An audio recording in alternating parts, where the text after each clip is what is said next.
First Day, New Ship by P.E. Rowe. It might have been that she had a sour look on her face as she approached her assignment. She sure felt sour. The Semistratum wouldn't take her back, and neither would her own sect, the Tressian Holy Warriors who ran operations with that well-known humanitarian group. A liability, they'd called her. She'd lost her memory, and a lot of it at that. But one thing this fighter knew about herself was that no matter the number of things she couldn't recall about herself and her past, she knew she was not that. Never a liability. She'd come all the way from Alpha Megara to this place on Delta Omega, a massive dry dock cylinder with nearly 50 bays housing busted-up ships from across the lettered systems in varying states of disrepair. The one Commodore to even entertain her request for placement in the Letter Select service had sent her to this dull pit, rife with the taste of metallic dust particles floating in the dim atmosphere. The ship was a transport, and a broken-up transport at that. She was a fighter, not a flight attendant. So sour, you could say that. She poked her head around the bay, looking for the ranking officer. The Commodore hadn't even given her the captain's name, just a ship, Yankee. And unless the cylinder's records were inaccurate, this broken heap was Yankee. It was a mid-size early war bucket that, from the looks of her, had been badly banged up in a scrape with at least one vessel with much sharper teeth. It was curious that they were even salvaging her at all, rather than pushing her headlong into a nearby star or gas giant to keep the space clear. There were hull breaches up by the nose, the flight deck glass was out, and the mid-body, where the maintenance crew had just put in a new atrium window, had several of its own open gashes in the outer plating. "Some bucket," she said, walking toward the back ramp, shaking her head. The one good thing about a decent-sized ops transport like this, though, was that it'd be spacious enough to live fairly comfortably on, given the number of rooms and the probability that hardly anyone would be itching to crew up on such a hobbled wreck. "Anybody home?" she said, deliberately stepping heavily up the rear ramp as she boarded. She wanted to make sure they'd hear her coming. As she stepped down the rear corridor, she noticed the lights were out throughout the ship, but she sensed that somebody was there. "Hello?" she shouted to no answer. "This is ridiculous," she mumbled, stepping into the main room midship. There was a man sitting in the darkness on the bench that ran along the room's side wall. She gathered that he was hiding in the darkness there, presuming she couldn't see him, but he had no way of knowing that her eyes were synthetic replacements, highly enhanced. She could see everything, plain as day. He looked to be a cyborg, cut right down the midline, it seemed.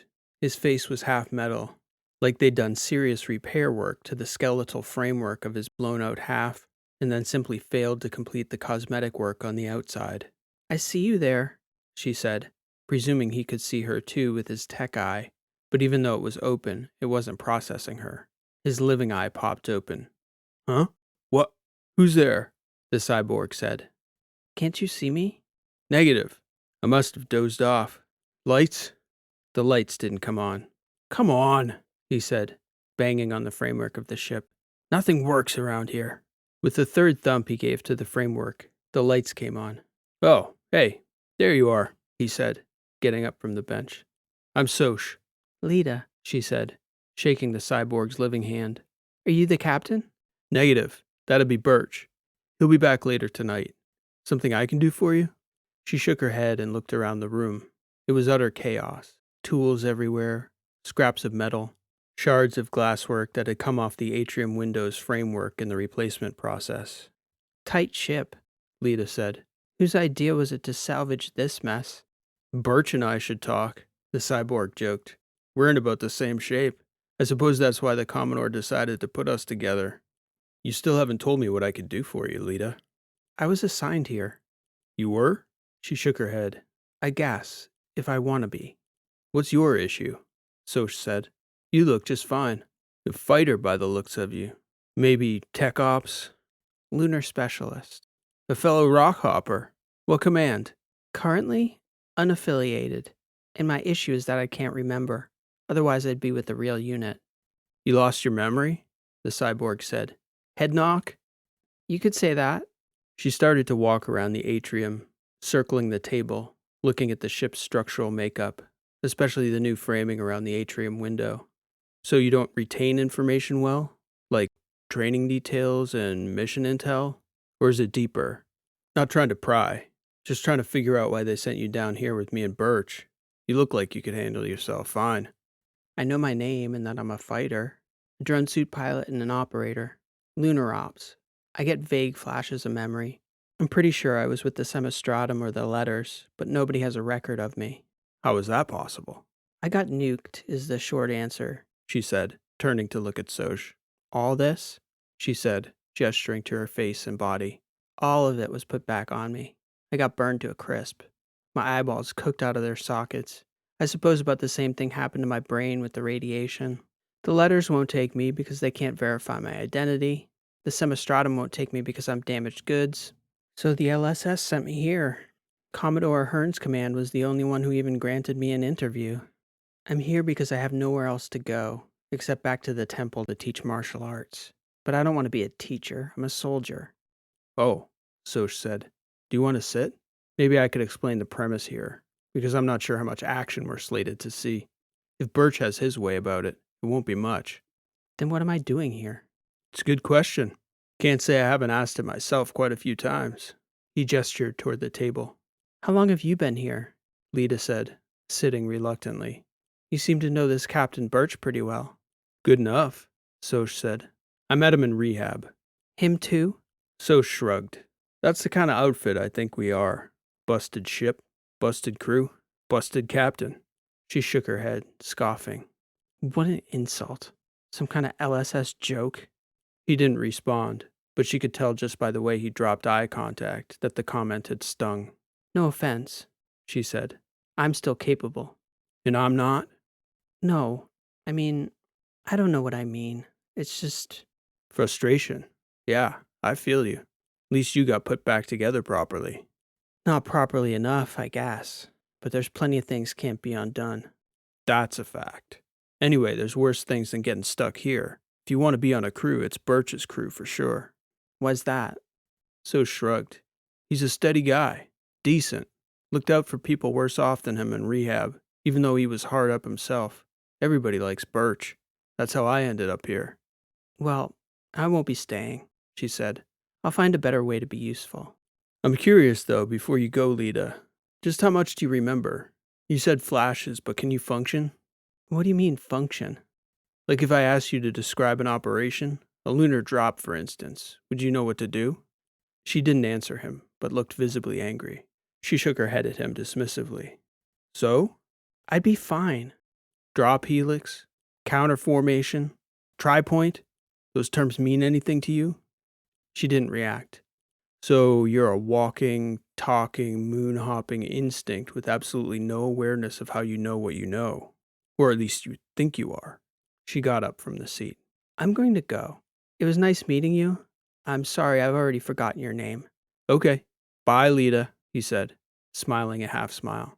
Wow. See? Look at that. Half ahead and I remembered your name. What's that supposed to mean? You're not a rock hopper, Lita. It's fine. Whatever you were. I hope you figure it out. Or at least what you're supposed to be now. Seriously, I wish you well. She shot him an angry look. I am a lunar combat specialist. No and low gravity drops and ops all day long, son. You came in here and met a contact and forgot his name in what, 4 minutes? But that wasn't memory loss, I don't think. That was attitude. I'm just a grunt, but that's nonchalance. Arrogance. For what it's worth, if it'll help point you in the right direction, I'd say you're an officer. Probably a junior lieutenant. And given the chip on your shoulder, something rear echelon. Some nothing outpost. You don't know anything, cyborg. Oh, that cuts deep. Cyborg. Haven't heard that one yet. Tell me something before you storm off, though, Lita. Where'd you get nuked? I believe you. Just where were you found? You know that, right? Kendry. The half smile returned, almost a laugh. Okay, Lieutenant. I bet you ran a logistics warehouse. Kendry is an indie. So? So the Letters were never there, and the Semistratum doesn't run planet-side logistics. I'm a rock hopper, through and through. I wonder what the hell you were doing down there, then. In any case, good luck at the temple, Sensei. Soch got up and seemed to be turning to get back to whatever work he was doing before he dozed off. Lita didn't leave, just took a few steps in place, watching him as he turned his full metal side away from her. She could tell he could see her in his peripheral vision from his living eye. "You were just leaving, weren't you?" She shrugged. Soch turned back to her. "But where to go, Lieutenant?" "Stop calling me that. I don't know my rank." "You don't know anything, it seems. Not even whether you want to stay or go. If you want to stay, you can, but there are some contingencies now." "You're not the captain." "I have his trust. If I say no, he'll say no. Trust me. You want to be on a ship, this is the one. And if you want to be here, and I'm going to be working with you, I want to know if your memory works, and I want to know if you can handle yourself. First test is easy. What's my name?" "I told you, I forgot." "I introduced myself to you as Soch. It's a shortened version of my first name, Ada Soshteki. What's my name? And don't ask me whether I'm serious or I'm sending you away. What's my name?" "Soch." "Full name." "Ada Soshteki." "Kinesa Makana Taneko," he said. "Kinesa Makana Taneko. That's my surname. Repeat it back to me." "Kinesa Makana Taneko. What kind of name is that?" "My family is from Dana Point originally, but had to relocate to the Letters after fighting pushed into the Western Quarter. Trasp territory now." He gestured for Lita to sit. She sat, this time with a stoic look on her face. The energy in the room grew serious, taking on the air of a practical exam in military qualifications, or, more recently relevant to Lita, a belt test in the martial arts. Only she was usually the administrator. "Can you form mental images?" Soch said. "I had slight damage to my right hippocampus that hindered my ability to form mental imagery for a while after my injury. You said you had brain damage?" "I had a difficult time at first," Lita said, "but I've recovered almost fully neurologically. Just not my memory." "Good," Soch said. "I want you to close your eyes and follow. When I ask you a question, I want you to tell me what you would do in the scenario. Got it?" "Yeah," Lita said. "I got it." "This is a live drop. Planetary settlement at 0.94 G, 1.26 atmospheres, breathable. It's twilight, visibility good to moderate, 20 ships, vertical incursion for deployment within an urban theater. You are currently in orbit, about to drop into the atmosphere. What do you see?" "I would see the wall of the hopper, directly in front of me." "And beside you?" "Just one on my right, my top NCO." "Above and below?" "I don't know. It depends on my rank. How many deploying?" "Shut up and answer, Lieutenant." "It's a small group if I'm a lieutenant. Light drop, no one's above me. Only 4 or 5 rows below tops. 2 rock hoppers behind us, back to back with me and the sergeant." "How many total in your group?" 20. "And you're at the top?" "Yes." "You're sure?" "Certain." "What do you hear?" "It's more feel." Lita drew forward circles in the air as she struggled to conjure up the image. "Through the chair, the release mechanism, the clicking. Silence for like 20 seconds, then a dull rolling of the air as we start entry. "What do you feel?" A pull in the gut. "Where?" At the base of the middle of my pelvis. "What's it feel like?" Like I'm alive again. Like the best goddamn feeling in the whole universe." "You're dropping. Describe it." Lita kept moving her hand, gritting her teeth, her eyes scrunched up tight. I can't see it." "Why not?" "I told you," she said angrily, her eyes opening. "It's just flashes, nothing concrete." He was standing across from her behind the table, examining her face. "Okay, I'll describe," Soch said. "Close your eyes again. Open them again before the scenario concludes and this test is over." She could see the sincerity in his one good eye. She took a deep breath and shut her eyes again. "The air is a hum at first," Soch began, "and that feeling rushing up through your gut is gravity pulling you down, straight down. Do you feel it?" "Yes." "Can you hear the air rushing past the dropship?" "Yes." "It's getting louder, and it's getting warmer in there. You're getting heavier, the weight of your limbs. You're clenching your fists and arms, flexing your thighs, getting ready to hook. Hoop, hoop, hoop. Let me hear it. What? Do you want to pass out when the brakes fire, Lieutenant? Hoop, hoop, hoop. Your head is starting to swim, Lieutenant. Lita is drifting away. Stay on top. Hoop, hoop, hoop. Good. She's back now. Push that blood to your head, Lieutenant. Keep it there. You're gonna need it. Door's opening, Lita. Can you hear it? Negative. She continued to shake her head. Feel the air rush in? She'd been so focused on picturing the scenario, she hadn't noticed that Soch had stepped around the table and was standing behind her. Feel the air rushing in around your helmet. He grabbed her head from above, gently shaking her with his palm, moving her head chaotically to simulate the airflow in the hopper. What's next, Lieutenant? I don't remember. Engine's gonna pop. Quick pop. Test fire. Pop, pop, pop! Feel it in your gut, Lieutenant? Pop, pop, pop, She said. Roger that. I feel it. Breathing. Hoof, hoof, hoof. Stay on top. Good. Now what? Squeeze, burn, cut and burn. Firing. Pop, pop, pop! Lita let out a long breath and grasped the table with both hands. You're out!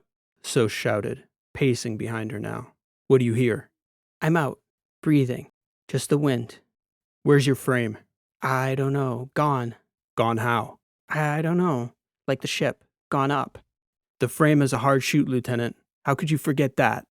You're free now, but you're spinning. A slight backwards tumble. What do you do? She tilted her head and lifted up one hand while pressing her other palm down toward the table. Soch could see the instinct in the movement. Roll left, then settle, She said, her eyes still shut tight. Find a reference point on the horizon. Up is up. Why left? My partner's on my right. Our backers roll the other way. My op, my lead. I roll left. The horizon is orange, Soch said. The sun's going down. Peg your head to that light on the horizon. Let me see your hands. Lita's movements were precise and subtle, her palms inverted, her fingers tight together like tiny wings in the wind. Even in the chair in that busted ship, Soch could see her body remembered. Chin up, Lieutenant. Your bearing is a saddle between the two mountain peaks slightly to your right. Take a quick look below you before you cut forward. The plain is littered with lights coming on. It's getting darker the further you fall. Are you on your bearing yet? Affirmative. What do you see? 2 mountain peaks, a saddle between, and an orange sky behind it. Do you run a suit, Lita? Always. Not today, you're not. Shoot only. Old school. Silent. Watch the horizon. You're pulling at 300 meters. What's in your eyepiece? Altitude and bearing. Good. Target is the brightest light cluster to your right beneath you. Should be blinking in your eyepiece now. Let the air take you there. Nice and easy, Lieutenant. I'm a captain. You think so? Get promoted in the last minute? Negative. I always was, Soch. You remembered my name. Good. Mark those 3 needle-like structures on your left. Like pins of light puncturing the sky. Seen them before? She shook her head. 3 bluish-white pinpricks of light. A city, surrounded by mountains, on a high plain with a thick, breathable atmosphere. Nestle, she said, suddenly recognizing the place from the description. Nestle's the Trasp name for it. 30 years ago, when my family lived there, it was Dana Point. Those needles are the fingers. You see them now. Keep them on your left. Follow the targeting lights on your glasses into the district in between the 2 city hubs. Are you over the target? Yes. 400 meters now. When do you pull? Now. Good. Get your legs under you, Captain. Hit the gap between the 2 rows of buildings. Do you have skyscrapers like that where you're from, Captain? I don't think so. This feels new. Mind the wind.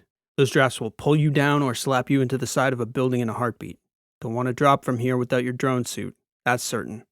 The lights are on, Lita said. There's no cover.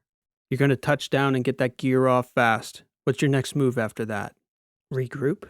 Disperse? What's the mission objective? Stay alive. Create a diversion for the sleepers who'd infiltrated the government. Make the attack seem external. Pull defense resources from the capital's center. What was your unit's objective, Soch? The reserve and exchange. You could have leveled it from orbit, though. So this was a full human coup? Affirmative. Stay focused. Are you down yet? Yes, She said, picturing the landing in her mind. I hit the sidewalk standing, despite the ancient gear. Good. You're taking off your harness, but you notice something's off. What? Look around. It's Gila City. Early evening and the lights are on, but nobody's home. No one in the offices. No one in the streets. Not a vehicle. Not a bot. Not a busking singer or a barking dog. Coup's over, Soch. I guess you guys didn't get the memo in time. We'd better move. Sharp. Took us another minute or two to realize that. Drones? She asked, though even with her spotty memory, she really didn't need to ask how the rest of the scenario unfolded. She opened her eyes to gauge his reaction. She'd hardly noticed when he'd sat down at the table beside her, his living half closer to her. We had intel from inside the city, Soch said. What do you figure our next move was? I'd have ordered my people to scatter, run. Hopefully disperse into the city well enough a few could get out before they got picked up. Populated areas would be best to run into immediately. That's why I'd never drop without a drone suit. At least you could get back in the air. Did anyone make it out? Soch put out his arms as if to say he was still there. Obviously, but... He shook his head. It was a slaughterhouse. They lit up the district with thermals. You lost your whole unit then? It wasn't my unit. I volunteered to tag along. Local boy with a little insight for the lay of the land. You'd be surprised how much your hometown seems familiar, even if you don't remember ever living there. Stories, old friends, things of that nature. Might not be that surprising at all, Lita said. Touché. How'd you get out of there? She asked. It had to be damn near impossible odds. Says the girl who got nuked. Lita shrugged.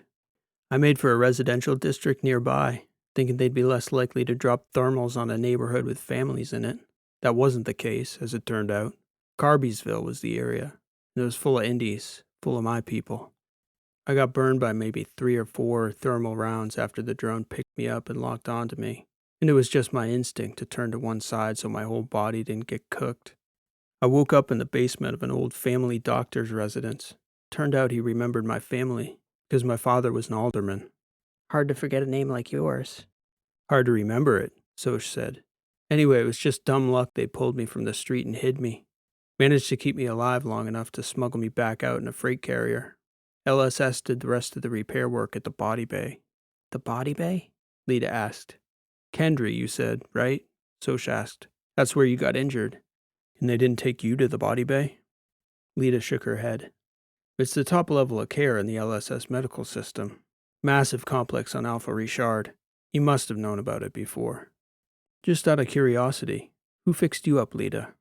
Initially it was the semistratum, she said. I don't remember much of it. When they realized I was Tressian, the semistratum sent me home to the doctors there. I imagine from the looks of your prosthetics, I was about as bad as you. Just all over my body. So you never had the pleasure? Of what, the body bay? Soch nodded.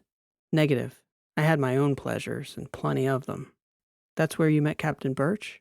Yeah, but you should know he got promoted in bed. One of those post-combat promotions, knowing he would never be back on active duty. Pump up the pension a little bit, I guess. That and a little prestige. Tough trade for your legs, I'd say. He hates it when people call him captain. Gave his legs and still feels like he didn't earn it somehow. Good to know. You still haven't passed the exam, Soch said. It's a single question. Pass-fail. Are you ready for the final question, Lita? You're serious? Yeah, I'm serious. I told you if you passed my test, I'd give Birch my recommendation for you to stay on. At least it'll give you an option slightly more gratifying than teaching karate to kinders. But you gotta get the question right. I'm not gonna crew up with a liability. Lita got visibly angry at that word. Ready? Lita glared at him. What's my name? You're serious? Your name? It's Soch. No.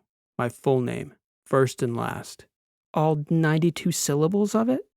You went and forgot it again? Even after I made a big stink about it? Don't tell me you don't remember. I didn't tell you anything yet. You haven't told me my name.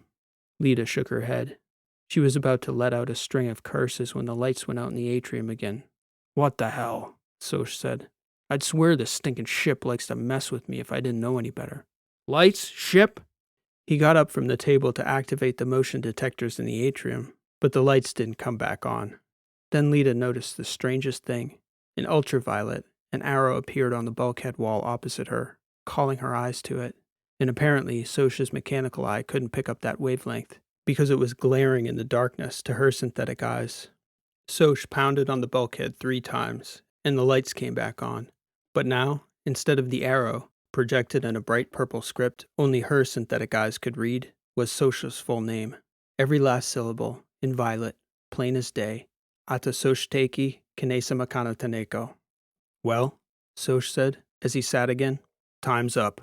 She took a moment to sound out the syllables in her head, then turned to him, her face totally deadpan, and stated, Ata soshteki, kanesa makanataneko. Soch looked at her in disbelief, shaking his head. She didn't say anything further as he stared at her, examining her face, struggling to figure out how she'd done it. The purple letters disappeared from the wall. The monks, she said. When I was recovering, they gave me techniques. Memory techniques. It wasn't a total lie. They had.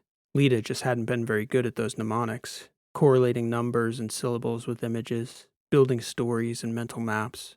Even before the injury, her memory was slightly above average at best, except maybe for the chessboard.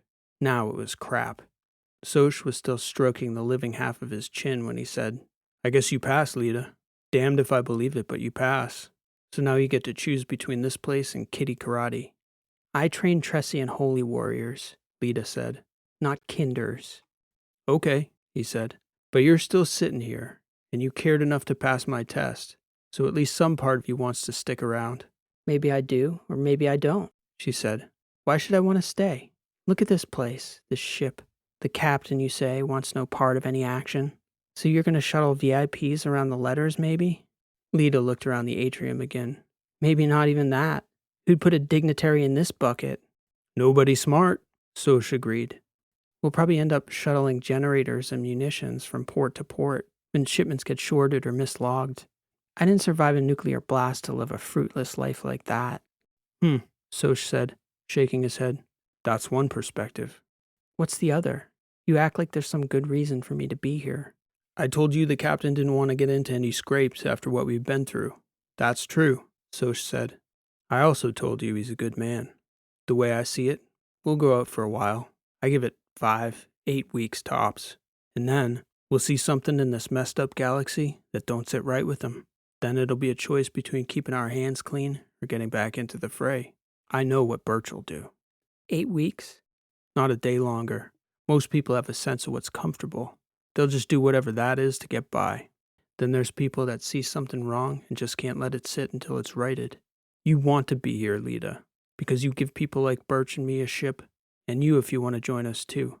We're not going to be running batteries between ports, no matter what Birch thinks he wants to do. Good people don't get to do what they want. They do what they must. So do what you want to do, or do what you must. That's for you to figure out. You're welcome if you want to join us. A fellow rockhopper, busted memory and all, it's always good to have around. Lita looked around the atrium again, shaking her head. This ship is utter chaos. Yankee chaos, Soch said. Has a proper ring to it. Fact. You know how to weld, Lita? I don't know, she said. I guess we could find that out fast. Let's find you a rack, Soch said. He showed Lita around the ship, the rest of which was nearly all as battle damaged as the atrium. She was right about the ship's spaciousness, though. The captain had taken the stateroom near the front with the least damage. Soch had a room in the back adjacent the airlock. There were 2 racks with drawers on their undersides, and air screens for sleeping in 0G, a pull-out desk, even 2 closets. Lita took the mirror image of Soch's room on the opposite side of the ship, beside the medical bay. There was space enough for 2 underway, and hardly any signs of damage from the battle. After she settled in and tucked her scant belongings away, on the pull-down shelf beside the bunks, she placed her only real possession from her past life, a metal prayer card from the Tressian tradition she believed to be her own. Before stepping out to try her hand at hull repair, she noticed a blinking purple arrow on the wall of her new quarters. Once it had caught her attention, the arrow disappeared, and once more, words appeared on the wall. Welcome aboard, Lita. So happy you chose to stay. We'll talk soon. Rishi. First day. New ship. This has been an original story written and read by P.E. Rowe. Thank you for listening.